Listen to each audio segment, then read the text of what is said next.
Sir నమస్తే sir. నమస్తే. ఇప్పుడు సంక్రాంతికి గేమ్ చేంజర్ సినిమా రాబోతుంది. మీ ఎక్స్పెక్టేషన్స్ ఎట్లా ఉన్నాయి సినిమా మీద? సంక్రాంతి విజేత అంటే బాలయ్య బాబు చిరంజీవి కదా, సో వాళ్ళు వారసుడే కదా, చిరంజీవి వారసుడే కదా రామ్ చరణ్. ఖచ్చితంగా గేమ్ చేంజర్ ఈజ్ సంక్రాంతి విజేత, no doubt.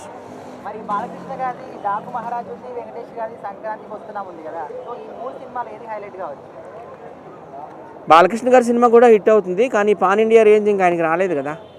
So Ram Charan గారిది వస్తుంది, బాలకృష్ణ గారిది ఆంధ్ర లెవెల్లో తెలంగాణ లెవెల్లో సూపర్ డూపర్ హిట్ అవుతుంది. మరి గేమ్ చేంజర్ సినిమా పుష్ప 2 రికార్డ్ని బ్రేక్ చేయగలుగుతుందా? కష్టం. ఎందుకని? ఒకప్పుడు గేమ్ చేంజర్ అనుకున్నా కానీ పుష్ప ఏకం బాహుబలినే దాటేసింది. ఇప్పుడు ఆల్రెడీ 1500 కోట్లు కలెక్ట్ చేసింది, ఇంకా 2000 దాటుతుంది అనుకుంటున్నారు. అది దంగల్ ఏదో సినిమా, అది ఫస్ట్ ప్లేస్లో ఉంది, అమీర్ ఖాన్ది 2000, అది దాటేస్తుంది. 2100 అయినా వచ్చేస్తుంది. తెలుగు వాళ్ళ సత్తా బాగానే చాటాడు, ఏదో అనుకున్నాను కానీ ఫస్ట్ టైం నేషనల్ అవార్డు తీసుకొచ్చింది కూడా ఆయనే కదా. 100 సంవత్సరాల తెలుగు సినిమా చరిత్రలో first time national award best హీరోగా తీసుకొచ్చింది అల్లు అర్జునే.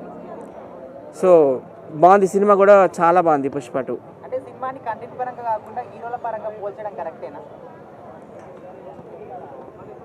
అందులో కంటెంట్ ఉంది కదా పుష్ప 2లో. ఒక భర్తని భార్య ఎలా చూసుకోవాలి, భార్యని భర్త ఎలా చూసుకోవాలన్నది చాలా బాగా, ఏ సినిమాలు కూడా అంత బాగా అంత డెప్త్గా చూపించలేదు. భార్య భర్తలు ఎలా ఎలా ఉండాలి రిలేషన్ అనేది.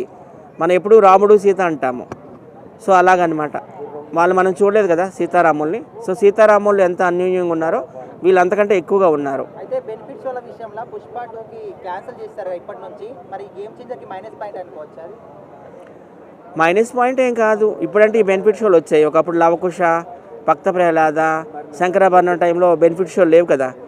అయినా కానీ ఆ సినిమాలన్నీ ఖండాంతరాలు దాటిపోయాయి ఖ్యాతి విషయంలో. బెనిఫిట్ షోలు ఉంటేనే హిట్ అవుతాయని ఏం లేదు, ప్రజల భద్రత కూడా మనం చూసుకోవాలి కదా. ఆయన సో సంక్రాంతికి గేమ్ చేంజర్ సినిమా వస్తుంది కదా, ఎక్స్పెక్టేషన్స్ ఎట్లా ఉన్నాయి? సూపర్ బీభత్సంగా ఉంటుంది. రామ్ చరణ్ మెగాస్టార్ బట్టి, పవన్ కళ్యాణ్ పవర్ స్టార్ బట్టి బీభత్సం. ఓకే, కలెక్షన్స్ పరంగా పుష్ప 2ని బీట్ చేయొచ్చా?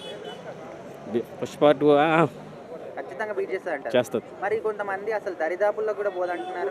వెళ్తుంది. పుష్ప 2 ఖచ్చితంగా బీట్ చేస్తుంది. అయితే ఇప్పుడు శంకర్ డైరెక్షన్ గురించి మన అందరికి తెలుసు, గ్లోబల్ లెవెల్ అందరికి తెలుసు, అండ్ ఇక్కడ గ్లోబల్ లెవెల్లో గ్లోబల్ స్టార్ రామ్ చరణ్. మరి వీళ్ళిద్దరు కలిస్తే ఎట్లుండబోతుంది అనుకుంటున్నారు సినిమా?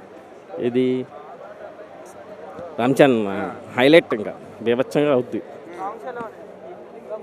ఇదేనా సాంగ్స్ వచ్చాయి రామ్ చరణ్. సో విన్న తర్వాత ఎట్లా అనిపించింది? బాగుంది, మంచి ఊపు మీద.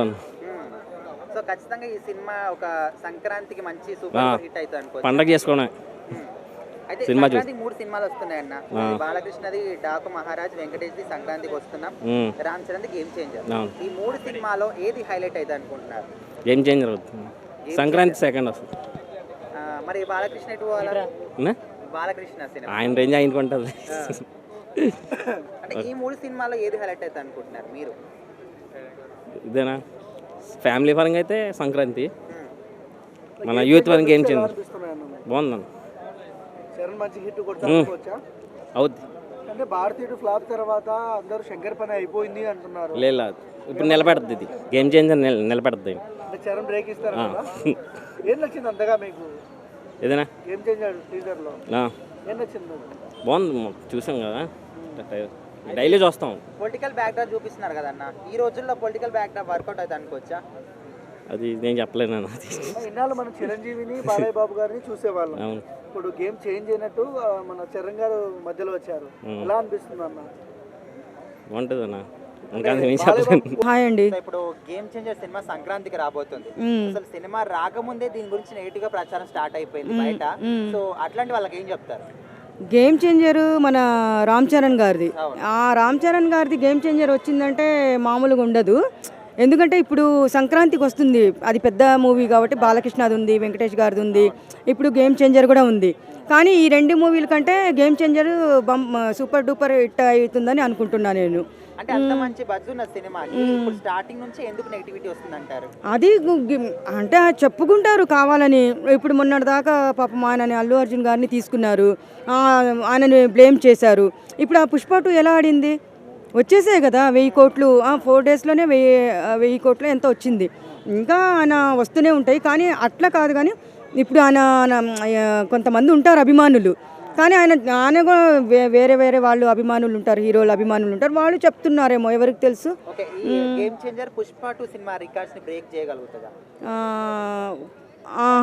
లేదు లేదంటారా? లేదు, ఎందుకంటే ఇప్పుడు పుష్ప 2ని తీసుకుంటే, గేమ్ చేంజర్ని తీసుకుంటే పుష్ప 2నే బెస్ట్. ఇప్పుడు పుష్ప 2 సినిమా వచ్చినప్పుడు మెగా ఫ్యాన్స్ మేము పుష్ప 2 సినిమా చూడము చెప్పేశారు. సో ఇప్పుడు గేమ్ చేంజర్ సినిమాని కూడా అల్లు అర్జున్ ఫ్యాన్స్ చూడమంటున్నారు. చూస్తారు, ఎందుకు? 100% చూస్తారు, ఎందుకు చూడరు? అది ఊరికే పుకార్లు మాటలు అట్లా మాట్లాడతారు. ఒక్కొక్కళ్ళు ఇప్పుడు ఈ కాలంలో ఒక నా హీరోకి రావాలి, ఈ హీరో రావాలని కొంతమంది హీరోలు ఫ్యాన్స్ ఉంటారు, వాళ్ళు అలా మాట్లాడుకుంటారు. గేమ్ చేంజర్ తప్పకుండా వాళ్ళు ఫస్ట్ మూవీకే ఎవరైతే మాట్లాడారో రామ్ చరణ్ గారి గురించి వాళ్ళే వెళ్ళి చూస్తారు. మీరు చూస్తూ ఉండండి, నేను ఎక్కడికి పోతాను ఇక్కడికే వస్తాను, మళ్ళీ మీరు అందరికీ తెలుస్తుంది పలానా మేడం మాట్లాడింది అని చెప్పేసి. అయితే పుష్ప 2 తర్వాత ఈ గేమ్ చేంజర్ అంటే కొంచెం తగ్గుతుంది. పుష్ప 2 అంటే ఓ రేంజ్. అంటే ఇప్పుడు ఏమంటున్నారంటే పుష్ప 2 అంటే అల్లు అర్జున్ ఫ్యాన్స్ మాత్రమే, ఇటు గేమ్ చేంజర్ అంటే మెగా ఫ్యామిలీ హీరోలు అందరు అభిమానులు అందరూ చూస్తారు ఉన్నారు. సో ఖచ్చితంగా పుష్ప 2 కన్నా డబుల్ రేంజ్ లో హిట్ అవుతా అంటున్నారు. మరి మీరు ఏమంటారు? నాకు కూడా హిట్ అవ్వాలని అనుకుంటున్నాను. ఎందుకంటే ఇంకా నేను కోరుకునేది ప్రతి ఒక్కటి అదే కోరుకుంటా, ప్రతి ఒక్క హీరో గురించి హిట్ అవ్వాలనే కోరుకుంటాను. ఎందుకంటే మొత్తం వాళ్ళందరూ ఒకటే ఫ్యామిలీలో మూవీస్ ఆడితే వాళ్ళకే హ్యాపీ ఉంటుంది కదా. అందుకే వాళ్ళందరికీ నేను ఏం చెప్తున్నానంటే అభిమానులు కూడా ఒకటే చెప్తాను, ఇట్లా ఈ సినిమా ఆ సినిమా అని అనకుండా ఏ సినిమా రిలీజ్ అయినా కానీ ఆ సినిమాని హిట్ చేయండి. ఎందుకు హిట్ చేయాలని అనుకుంటున్నా. పుష్ప 2 గురించి చాలా గొడవలు జరిగినాయి, రిలీజ్ కాకముందే స్టార్ట్ అయినాయి గొడవలు. అయితే కాకపోతే ఇప్పుడు ఇప్పుడు చూశారు కదా, అందరు చూశారు, మేము కూడా వెళ్ళి మూవీ చూసాము, అబ్బా మామూలుగా ఎంజాయ్ చేయలేదు. పుష్ప 2 కి బెనిఫిట్ షోలు వేశారు, వాటి వల్లనే అంత పెద్ద ఇష్యూ. అవునవును, ఇప్పుడు బెనిఫిట్ షోలు క్యాన్సిల్ చేశారు. ఇప్పుడు అవి క్యాన్సిల్ చేయడం వల్ల గేమ్ చేంజర్ కి ఒక మైనస్ అనుకోవచ్చు కదా. అవును, అది 100% మైనసే. ఎందుకంటే ఇప్పుడు ఆ షో వేయడానికి కూడా ఇంకా వెయ్యరు నాకు తెలిసి. ఆ బాబు కూడా హాస్పిటల్లో ఉన్నాడు, దానివల్ల అయితే అదొకటి 100% చెప్పగలను నేను. లేదు, కొంచెము వాళ్ళు కూడా టికెట్ రేట్స్ అంటే అంత పెరగవులేండి, అంతే. అయితే ఇంకా ఏంటంటే నేనేం చెప్తున్నానంటే అభిమానులకి వాళ్ళ అభిమానులు వీళ్ళ అభిమానులు ఎవరు మేము చూడము మూవీ అల్లు అర్జున్ అని చెప్పిన వాళ్ళు పోయి చూశారు, పోతూనే ఉన్నారు, చూస్తూనే ఉన్నారు, మళ్ళీ ఇక్కడికి వచ్చి చెప్తూనే ఉన్నారు అబ్బా ఏముంది మూవీ అని చెప్పేసి. మొత్తానికి రామ్ చరణ్ గురించి ఆయన వ్యక్తిగతంగా ఏం చెప్తారు, సినిమాల పరంగా కాకుండా వ్యక్తిగతంగా? ఆయన రామ్ చరణ్ వ్యక్తిగతంగా అంటే చాలా మంచి వ్యక్తి, ఆయన సూపర్ మనిషి కూడా, చాలా కూలు. నేను ఎప్పుడు చూసినా కానీ టీవీలో కనిపిస్తుంటారు, ఎక్కువ మాట్లాడారు, చాలా నైస్ పర్సన్ ఆయన రామ్ చరణ్ గారు. అయితే నేను కూడా దేవుడిని ఒకటే కోరుకుంటున్నాను, సంక్రాంతికి మేము కూడా చూడాలని కోరుకుంటున్నాము. కాబట్టి ఆయన సినిమా కూడా హిట్ చేయాలని చెప్పి అభిమానులకు ఒకటే రిక్వెస్ట్ చేసుకుంటున్నాను.